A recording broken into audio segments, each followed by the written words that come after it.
we have just seen the New York Liberty players after the game meeting up with Caitlin Clark. It is Stewie. It is Sabrina Ionescu. There is Sandy Brondello. And by the way, Stewie is not leaving New York the rest of her career. Clark in the bowels of the Barclays Center with Liberty coach Sandy Brondello and Breanna Stewart and Sabrina Ionescu. I'm just having a little fun. Specifics of, like, did she have imaging today? Was it just see how she was feeling? And is, I know you have a game tonight first, but is there any discussion yet about this weekend with her? Because obviously she's a huge part of All-Star. No discussion yet about this weekend. There was imaging done. And, obviously ruling her out for tonight. But there hasn't been any discussion beyond tonight. And as soon as the ref says that, he's walking away, and she loses it. She's absolutely losing it. Caitlin Clark had an interaction with the referee, and we still don't know what this referee actually said. If the ref said something crazy to Caitlin, and then Caitlin got teed up, immediately, he's probably like, immediately it's going to be rescinded. She says, I'll be calling, presumably, the league to report whatever was said. You can see, and this is one of the more important things. You see this right here? You see this right here? This is Caitlin's agent. This is Caitlin Clark's agent.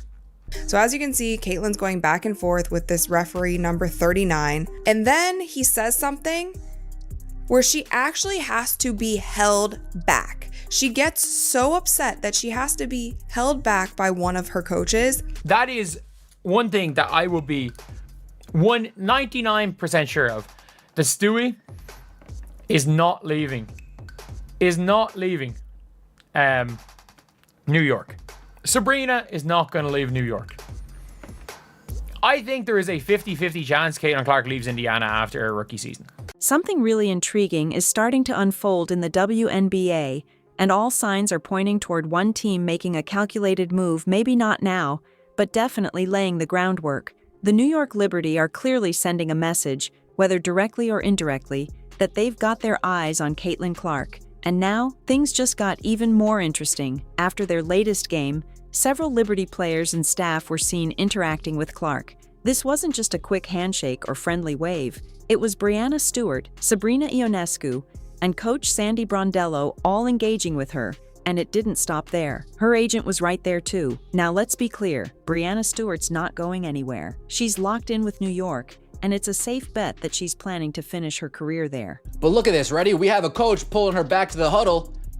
Instead of being instead of actually talking to her, hey, Caitlin, I got this, put her to the huddle and step in for her and talk. No, this coach is just more concerned about playing along, playing politics. Let me just pull her back to the huddle. Same story with Sabrina, but when it comes to Clark, there's a real possibility she won't stay in Indiana for the long haul. Not right away, but once that rookie contract runs out, things could get complicated. There's a lot of talk around changes coming to the collective bargaining agreement, particularly around the whole concept of coring players. If that gets phased out, we could see a total shakeup in how free agency works. The Fever have tough decisions ahead. They can't core everyone. If they decide to core Aaliyah Boston early to prevent her from leaving, then Caitlin might walk for nothing when her deal ends. If they try to core Clark and trade her, they risk losing both stars. It's a messy, high-stakes situation that could go sideways fast. But here's where things get especially wild.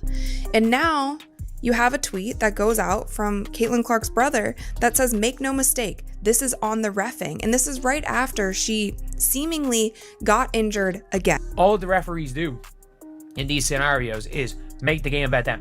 During that post-game interaction, Clark's agent, likely Aaron Kane, was right in the mix, not just standing off to the side, but actively part of whatever conversation was happening. That changes the tone completely. This wasn't just players catching up. This looked like something more strategic, more intentional. There's been buzz building about Clark's dissatisfaction with Indiana's front office, players getting paid while not playing, questionable roster decisions, and limited support. It's not the most inspiring environment for someone trying to build a legacy. And if the franchise doesn't make meaningful improvements, Clark could easily see herself thriving elsewhere, somewhere like New York. People forget that Clark isn't necessarily bound by geography or loyalty. She's competitive. Do you know what that told me? That told me whatever that referee said was a big no-no. Whatever that referee said, as soon as it left his mouth, he said, damn, I definitely should not have said that. Nah, I crossed the line.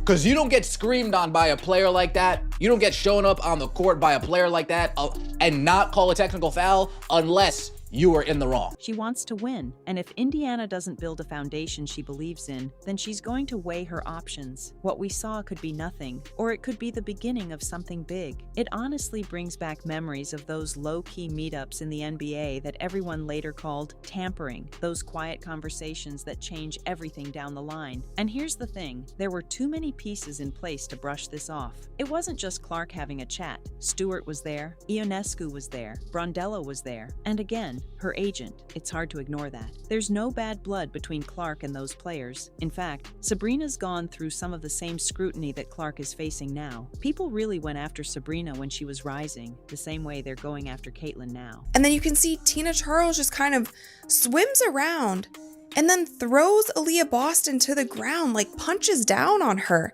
And she's on the ground, and that was not called a flagrant one. That was called literally a common foul. So there's a mutual understanding there of respect. There's still a segment of players in the league that have been vocally critical of Clark. Some of the names hold a lot of weight. Even if they're in the minority, you've got legends who love Clark and others, like Cheryl Swoops, who have been a bit more vocal with skepticism. And when big names speak out, it carries weight, even if they don't represent the majority. Still, Clark seems like someone who's playing the long game. If she's smart, and she clearly is, she's making connections, keeping doors open, and exploring all her options. Last season, she and Aaliyah Boston were inseparable, but now it feels like Clark is broadening her circle, becoming more strategic, and with the upcoming CBA discussions, there's reason to believe she's going to step into a bigger role, maybe even earn some respect from players who haven't quite warmed up to her yet. Watch this. She walks up.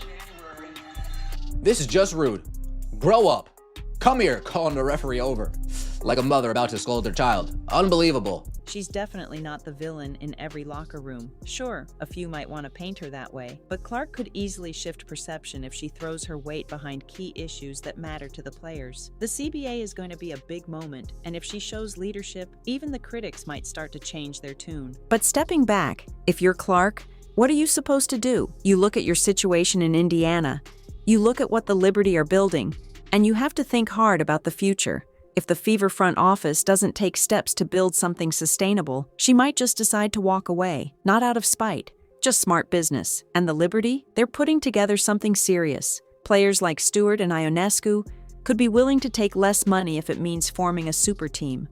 So, lads, there is a WNBA team that have been very, very, very much in, like, they made it clear that they want Caitlin Clark, or they're eventually going to want Caitlin Clark. Along those lines, they made it very, very clear. Clark might do the same. You're looking at the possibility of her joining forces with some of the biggest names in the game, under a franchise that's clearly thinking long-term. On top of that, New York has rights to players like Raquel Carrera, one of the best young talents in Europe. She could easily be Clark's backup in the future. And then there's Marine Fotho, another elite European guard. The Liberty are stockpiling young international talent who can be brought in on affordable rookie contracts. That's the kind of forward-thinking structure that appeals to someone like Clark. Even with no draft picks, they're playing chess, not checkers. Bringing in Carrera and Fotho is like getting first-round talent without using a draft slot. And they're not stopping there, they also hold the rights to other players who might be stashed for a year or two before joining the roster. They're planning for the future while staying competitive now. When you stack that up against what the Fever have going on, there are multiple moments in this game that were so egregiously called, or there was no calls by the referees, and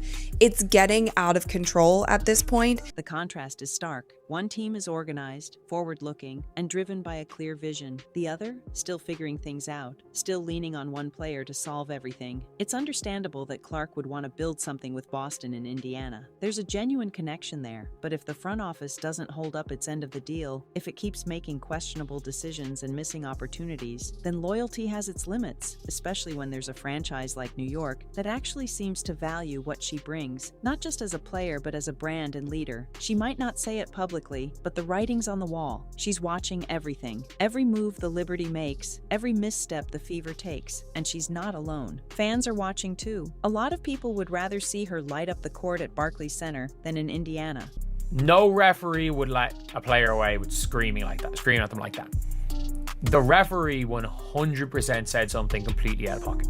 And if she does make the move, the Liberty are ready. Everything is already in place. They just need time. If this turns into something real, if this moment we saw after the game was more than just friendly chatter, it could be the beginning of a WNBA shift we'll be talking about for years. For now, it's speculation, but the pieces are there. And it sure doesn't feel random. While it's still early to declare anything official, the vibe around this situation feels different. You don't gather your franchise stars, your head coach, and have a friendly post-game chat with a player like Clark, plus her agent, unless there's a bigger picture in mind. The Liberty aren't just playing games on the court, they're thinking seasons ahead. What's especially telling is how relaxed Clark looked during that meetup. That kind of comfort, that kind of energy, it wasn't the typical tense post-game vibe. She was smiling in a way we haven't really seen when she's with Indiana management, and that says a lot without saying anything at all. The Liberty are also upgrading their facilities, and fast. They're not just selling a basketball team, they're offering a full infrastructure, a vision, a culture. For someone like Clark, who thrives on growth and stability, that has to be appealing. You can average 15 points a night in Indiana and feel stuck, or you can do the same thing in New York and feel like you're part of something way bigger. Right now, the Liberty are planting seeds, whether it's for next season or the end of Clark's rookie contract, or even just to keep that relationship warm, they're making sure that door is open. And they're not being subtle about it. They've got the pieces. Stewart and Ionescu might be veterans by the time Clark is available, but they're also players who understand legacy. They've already made their money. They've already been all-stars. They know how rare it is to build something legendary, and if it means taking a little less so they can add Clark into the fold, don't be surprised if that's exactly what they do. And from Clark's side,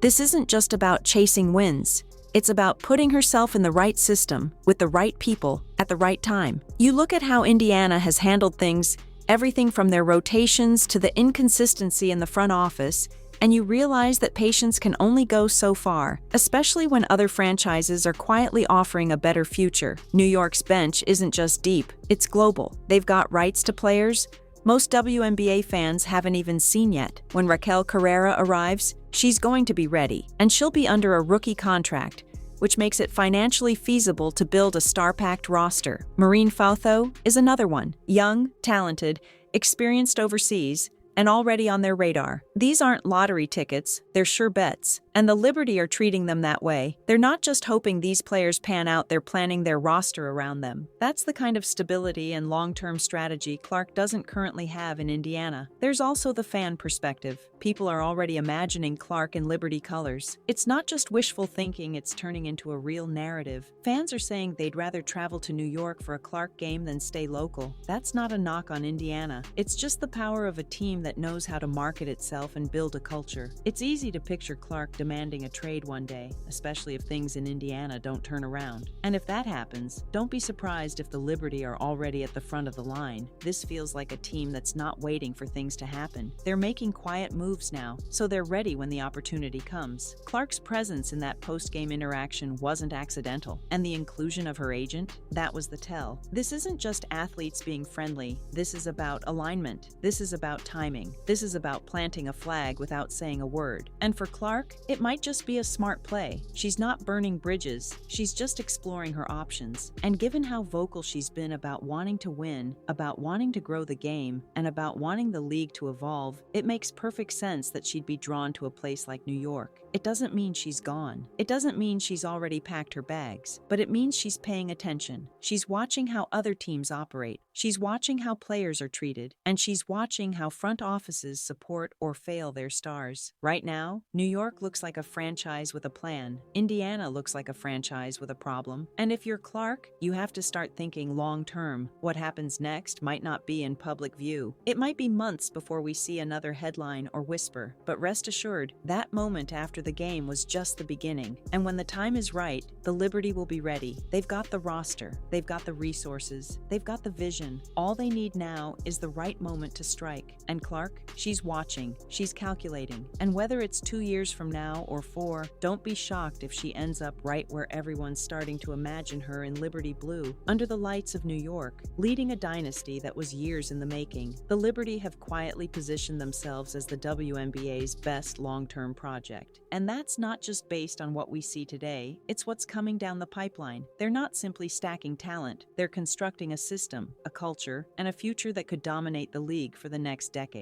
Everything they've done suggests they're thinking 5 steps ahead, and the way they've kept the door open for Caitlin Clark proves it. They already know her timeline. By the time her rookie deal winds down, the roster will be primed. Stewart might still be there. Ionescu almost certainly will. Their European prospects will have matured, and the pieces will be cheap, efficient, and built to win. There won't be any salary cap panic or messy reshuffling. It'll be plug and play with Clark slotted right into the center of it. But let's not forget, Clark isn't the type to chase a spotlight blindly. She's thoughtful, strategic. She wants to be where her talents can grow, where she can lead, and where she can actually make a difference. It's not just about being the face of a team, it's about having a franchise that supports her ambitions, on and off the court. That's why this Liberty situation is so compelling, because they don't need her to save them. They want her to elevate what's already there. Compare that to Indiana. Right now, it feels like everything is built around her. She's expected to carry the franchise, fix the image, and put the Fever on the map while still developing as a player herself. That's a massive burden, and without the right support, it'll start to wear. Eventually, she'll have to ask herself, do I want to keep carrying this alone, or do I want to be part of something bigger? If she stays in Indiana, it'll be because she believes in the vision, because they've proven they're building something real around her in Boston. But if they keep stumbling, if they keep mismanaging the roster, and if the noise behind the scenes keeps growing, then leaving becomes a lot more appealing, especially when you've already seen what the alternative looks like up close. That's the part that sticks. She's now had a taste of what it's like to be around stars who are settled, coaches who are seasoned, and a franchise that moves with precision. That leaves an impression. And those smiles, that body language, those conversations, they don't just fade away. The Liberty didn't have to say much. Their actions did all the talking. They brought the right people, made the right impression, and most importantly, they made Clark feel something different, something better. This isn't just a player decision, it's a career decision. It's about aligning yourself with a team that not only wants to win, but knows how to get there. The Liberty have made it clear that they're that team. And Caitlin Clark, for all her competitiveness and ambition, might find that impossible to ignore when the time comes. There's also a bigger picture here. Clark's next move will affect the entire league. Her presence drives ratings, ticket sales, and national attention. Where she goes, the spotlight follows. And if she ends up in New York, the ripple effect could redefine how stars move in the WNBA. It could also put pressure on other franchises to step up, build smarter, think longer, and treat their stars better. Because players are watching, they see who's taking care of their athletes and who's just cashing in. Clark's decision, whenever it comes, could set a new precedent for how player empowerment looks in this league. That's why moments like the one after that Liberty game matter. Because even if nothing was signed, sealed, or said out loud, it planted a seed that might grow into the league's next great storyline. And don't forget, Clark has always been aware of her influence. She knows the cameras are on her. She knows every move gets dissected. So if she stood there, in full view, chatting with the Liberty's leadership and her agent in the middle of that court, it wasn't by accident. She's sending a message too, maybe not a loud one, but one that resonates if you're paying attention. That message? She's open, she's looking, and she's not afraid to consider her options. Indiana might still have time to prove they're the right fit, but if they fumble the opportunity, someone else is ready to take their shot. And right now, no one's aiming more precisely than New York. As for what happens next, don't expect fireworks. This will all unfold slowly, in the background. Quiet meetings, subtle exchanges, public smiles hiding private negotiations. That's how modern recruiting works. It's not tampering, it's timing. And the Liberty have perfect timing. When the day comes that Clark's contract expires, it won't be a shock if she chooses to take that next step towards something bigger. It won't feel like betrayal. It'll feel like evolution. And the Liberty will be waiting with the infrastructure, the talent, and the plan already in place. They don't need to beg for her. They're just making it known. If she's ready, they are too. And in this league, where moves happen as much off the court as on it, that silent readiness is everything.